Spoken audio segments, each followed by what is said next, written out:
শুভেন্দুর মতো পাল্টিবাজ, ধাপ্পাবাজ, চিটিংবাজ প্রতিটা রাজ্য থেকে বিজেপিতে ঢুকেছে, আর তারা এটা ভেবে নিয়েছে যে যদি আমি বিজেপিতে ঢুকে মুসলমানকে গালাগাল দিই তাহলে আমি বিজেপিতে তাড়াতাড়ি বড় নেতা হতে পারবো। যে শুভেন্দু অধিকারীর অত্যন্ত প্রিয় খাদ্য হচ্ছে গরুর মাংস, সেই শুভেন্দু অধিকারী এখন সনাতন ধর্মের ধারক আর বাহক হয়েছে। যে কিছু কিছু বিজেপির নেতাদের এই প্রবণতা হয়ে গেছে যে যদি মুসলমানকে গালাগাল দিই, যদি ইসলামকে গালাগাল দিই তাহলে আমি বিজেপির বড় নেতা হয়ে উঠবো। এটা একটা শর্টকাট ভেবে নিয়েছে এরা। আজকে বলছে ওয়ান নেশন ওয়ান ইলেকশন, কালকে বলবে ওয়ান পলিটিক্যাল পার্টি, কালকে বলবে ওয়ান লিডার, তারপর বলবে ওয়ান রিলিজিয়ান। আর নরেন্দ্র মোদী অবিলম্বে উচিত অমিত শাহকে স্বরাষ্ট্রমন্ত্রীর পদ থেকে সরিয়ে দেওয়া। আরএসএস এর প্রধান মোহন ভাগবত একটি মন্তব্য করলেন, আমি কোট আনকোট কথাটা বলবো। তিনি বলছেন রাম মন্দির তৈরি হওয়ার পর কেউ কেউ মনে করেছেন তারা নতুন নতুন জায়গায় একই ধরনের বিষয় সামনে এনে হিন্দুদের নেতা হয়ে উঠবেন, এটা মানা যায় না। এবং তার সঙ্গে তিনি আরো একটি কথা যোগ করলেন যে রাম মন্দির, বাবরি মসজিদের মতো ঘটনার আর কোনো রকম পুনরাবৃত্তি তিনি চান না। তার মানে কোনোভাবে কি আজকে এই যে রাজ্যে এরকম ধরনের দুর্নীতি যদি আমি বলি বিজেপির, বা আমি যদি দেশের কথাও বলি, দেশের যে পরিস্থিতি আজকে বিজেপি সংখ্যাগুরু সংখ্যালঘু নিয়ে তৈরি করছে, সেখানে মোহন ভাগবত রুষ্ট?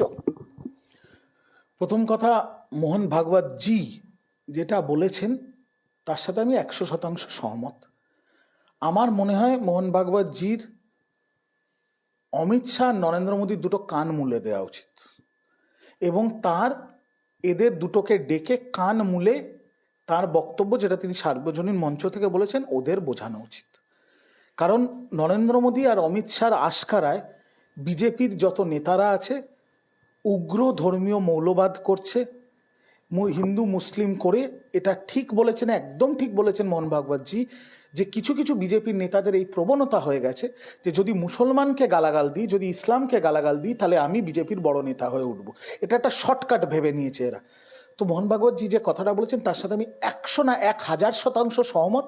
শুধু তাকে অনুরোধ করব, করজোরে অনুরোধ করব, তিনি অনেক সিনিয়র আমার থেকে, যে मोहन भागवत जी, आप नरेंद्र मोदी जी और अमित शाह को बुला के उनका कान पकड़ के आपने जो हमलों के लिए बोला उनको थोड़ा समझा दीजिए।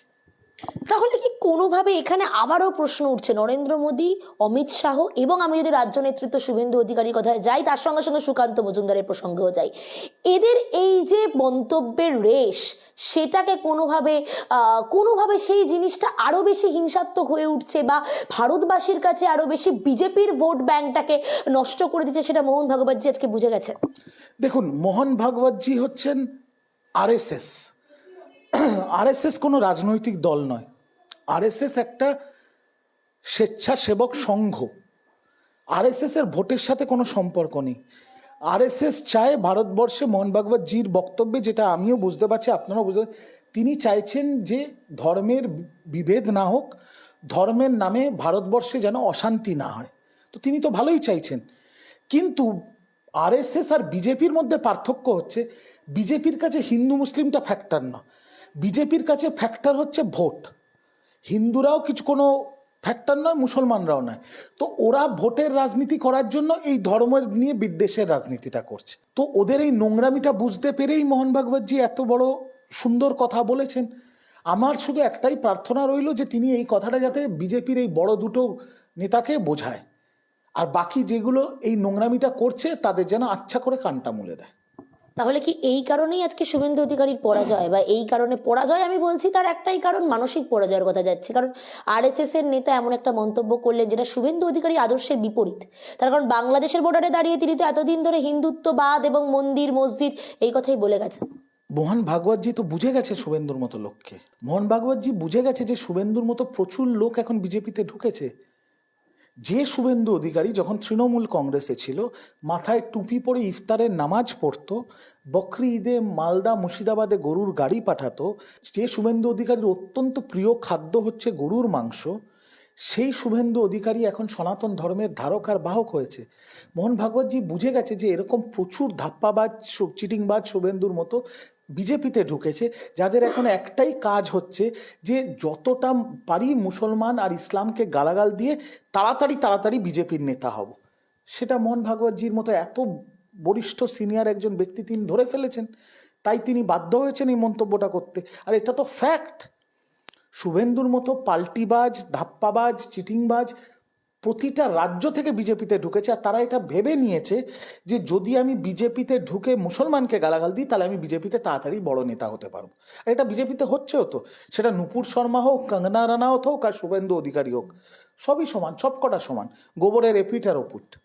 কংগ্রেস নেতা অধীর রঞ্জন চৌধুরী একটা মন্তব্য করে বসলেন এবং সেটাকে নিয়ে কিন্তু সমালোচনা তুঙ্গে। তিনি বলছেন মুর্শিদাবাদ, এই মুর্শিদাবাদ এবং দুটো দিনাজপুর, উত্তর দিনাজপুর এবং দক্ষিণ দিনাজপুর, এই এলাকাগুলো বাংলাদেশ কিছুদিন পরে দাবি করবে। তার কারণ বেশ কিছু সংবাদ মাধ্যম থেকেই আমরা সম্প্রতি শুনতে পাচ্ছি, কথাটা উঠে আসছে যে মুর্শিদাবাদ এবং বেলডাঙ্গার নামও সেখানে উঠছে।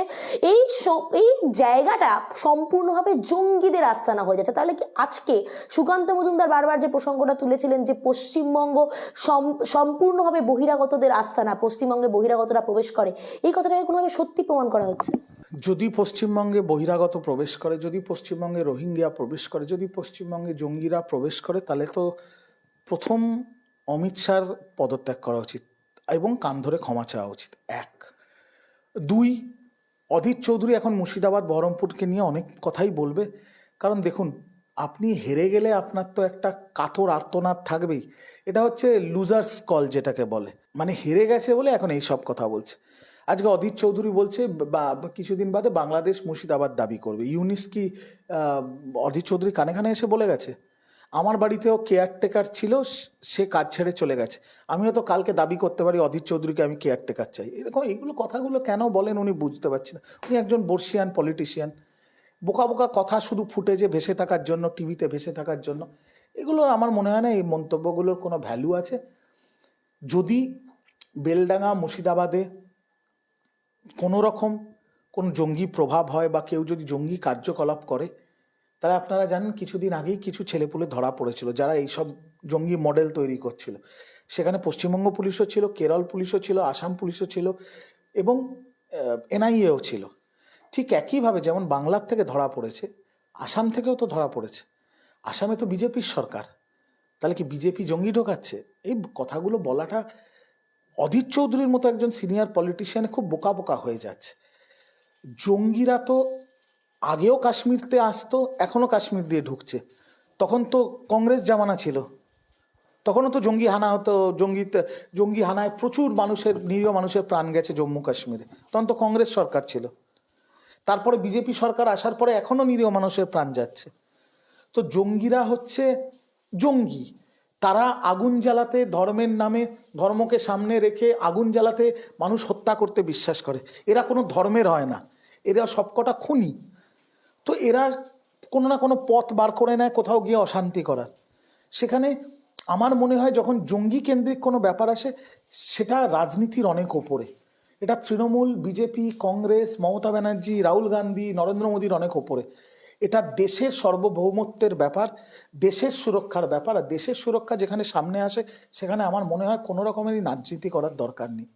কেন্দ্র সরকার, রাজ্য সরকার হাতে হাত মিলিয়ে, কাঁধে কাঁধ মিলিয়ে ভারতবর্ষকে সুরক্ষিত রাখবে। আর অধীর চৌধুরীর মতো লোক যখন এটা নিয়ে রাজনীতি করছে, তখনই আপনাকে বুঝতে হবে যে রাজনৈতিকভাবে তিনি কতটা দেউলিয়া হয়ে গেছে। দুর্ভাগ্যজনক। লোকসভায় দাঁড়িয়ে অমিত শাহ বলে বসলেন কন হ্যাঁ ইয়ে আম্বেদকর।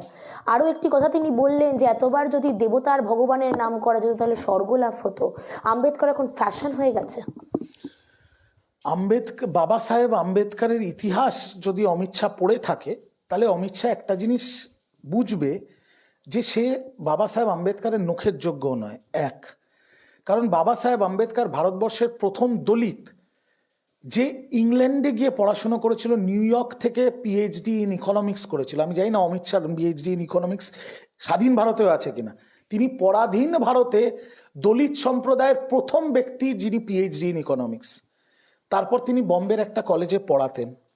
সেখান থেকে প্রথম কনস্টিটিউয়েন্ট অ্যাসেম্বলি বাংলার খুলনা, এখন যেটা চলে গেছে অন্য জায়গায়, খুলনা আর আরেকটা ওয়েস্ট বেঙ্গলের অংশ থেকে তিনি কনস্টিটিউয়েন্ট অ্যাসেম্বলিতে গেছিলেন।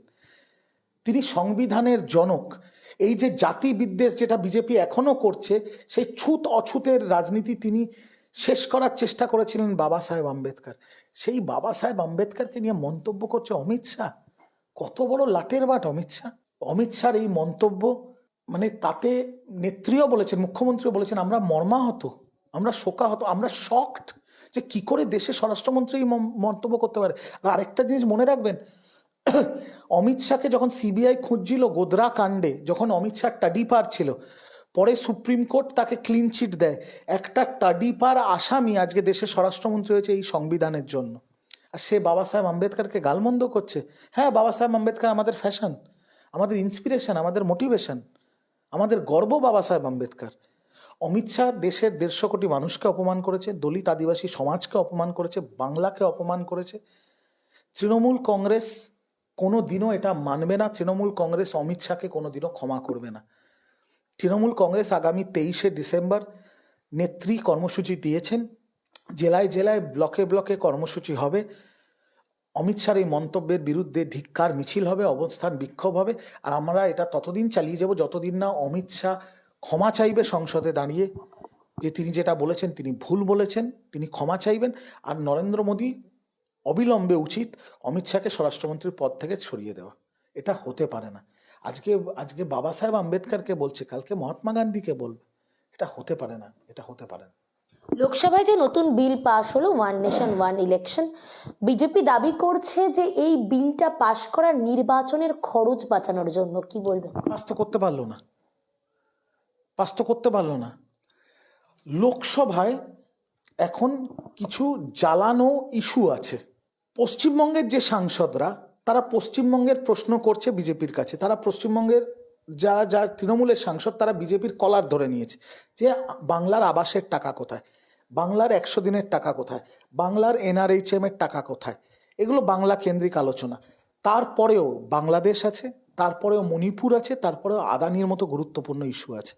এই সবকটার থেকে নজর ঘোরাতে গদি মিডিয়াকে কাজে লাগিয়ে মোদি নিজের ক্যাবিনেটে পাশ করিয়ে দিল ওয়ান নেশন ওয়ান ইলেকশন। কিন্তু আপনাদের দর্শকদের জ্ঞাতার্থে জানিয়ে রাখি, ওয়ান নেশন ওয়ান ইলেকশন বাস্তবায়িত করতে হলে সংবিধানে 18টা অ্যামেন্ডমেন্ট করতে হবে, লোকসভা এবং রাজ্যসভার 2/3 মেজরিটি নিয়ে পাশ করাতে হবে। এরা লোকসভায় পেশ করেছিল, বিজেপির 20টা সাংসদই বিজেপির হয়ে ভোট দেয়নি, সেই জন্য বাধ্য হয়ে জয়েন্ট পার্লামেন্টারি কমিটিতে বিলটাকে পাঠানো হয়েছে। আমি আপনাকে দায়িত্ব নিয়ে বলছি, এই বিল ওই 15 লাখের মতো একটা জুমলা কোনো দিন বাস্তবায়িত হবে না। দ্বিতীয় কথা, ওয়ান নেশন ওয়ান ইলেকশন কেন হবে? সকল আমাদের নেত্রীও বলেছেন, আমাদের সাধারণ সম্পাদক অভিষেক বন্দ্যোপাধ্যায় বলেছেন, মানুষের অধিকার আছে বারংবার ভোট দেওয়ার। পঞ্চায়েতে আমি কাকে প্রধান বানাবো সেটা মানুষ ঠিক করবে, আমি কাকে বিধায়ক করব সেটা আমি ঠিক করবো, আমি কাকে সাংসদ করবো আমি সেটা ঠিক করবো, সেটা আমার ভোটাধিকার। বিজেপি 150 কোটি ভারতবাসীর ভোটাধিকারকে কেড়ে নিয়ে নিজেদের কাছে ক্ষমতা কুক্ষিগত করার চেষ্টা করছে। আর এরা ষড়যন্ত্র করে একনায়কতন্ত্র প্রতিষ্ঠা করতে চাইছে ভারতবর্ষে, ওই হিটলার তন্ত্র। আজকে বলছে ওয়ান নেশন ওয়ান ইলেকশন, কালকে বলবে ওয়ান পলিটিক্যাল পার্টি, কালকে বলবে ওয়ান লিডার, তারপরে বলবে ওয়ান রিলিজিয়ান, তারপরে আপনাকে বলবে কি খাবেন, কি পড়বেন, কার সাথে প্রেম করবেন, কার সাথে বিয়ে করবেন, সব বিজেপি ঠিক করে দেবে নাকি? এটা অভিষেক দাও বলেছেন, মমতা দিও বলেছেন, তৃণমূল কংগ্রেসের শেষ রক্তবিন্দু যতদিন শরীরে আছে এটা কোনোদিন আমরা মানব না, মানছি না, কোনো দিন বাস্তবায়িত হবে না। আর ছোট্ট একটা কথা বলি, বিজেপির আপনারাও জানেন একটা নতুন পলিসি আছে, অপারেশন লোটাস, মানে যেখানে সরকারে হেরে যায় সেখানে বিপরীত পক্ষের বিধায়কদের বড় টাকায় কিনে নেয়। এবার ধরুন তো ওয়ান নেশন ওয়ান ইলেকশন লাগু হয়ে গেল, বিজেপি 3টে রাজ্যে হেরে গেল, হেরে গিয়ে যে শাসক দল হয়েছে তাদের 50টা বিধায়ককে এরা কিনে নিল, কিনে নিয়ে সরকার গঠন করতে গেল। তাহলে কি করে হবে আবার ইলেকশন তো একবারই হবে। আর মানুষ কিভাবে ভোট দিতে যাবে?